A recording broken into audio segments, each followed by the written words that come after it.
Adam Lindemann and I were in my office, and I showed him a photograph from 1957 of my grandfather with a model of a sculpture, and then this projector light making a shadow on a wall to judge its scale for a commission for a little intimate garden.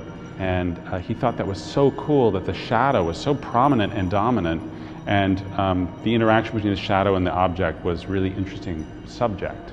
So he said, let's do a show. Let's do a show about that.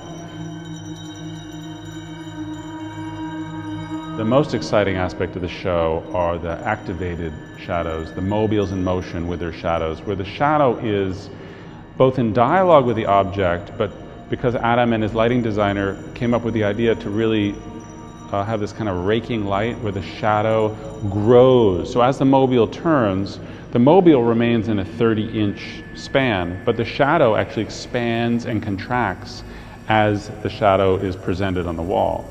So you have this, almost this kind of breathing feeling, this growth and contraction. Even I'm surprised because, you know, I've lived with these sculptures all my life, and to see something almost organic, it's exciting.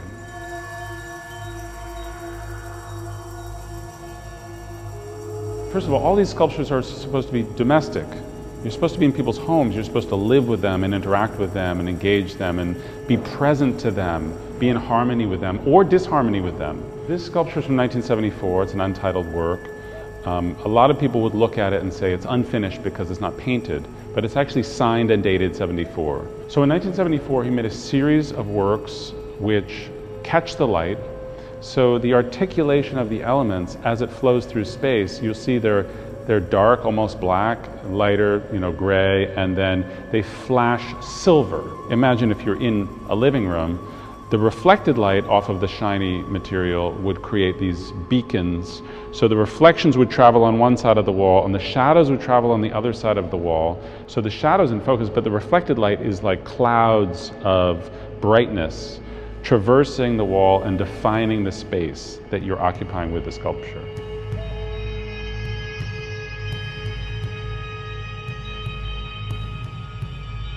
You always see shadows with Calders in exhibitions and museums, but you don't have it like this. You don't have the subject being shadows. In growing up with him, I learned a lot about how to see things, not just his work, but he taught me how do you examine, experience, live, and you go to an exhibition, how do you experience a work of art? Well, you have to open yourself, you have to kind of forget what you know, you have to present yourself to it, just respond to it, and in your response to it, does it communicate something? Is there something shared? And then after the fact, you can go and get into the details of its history.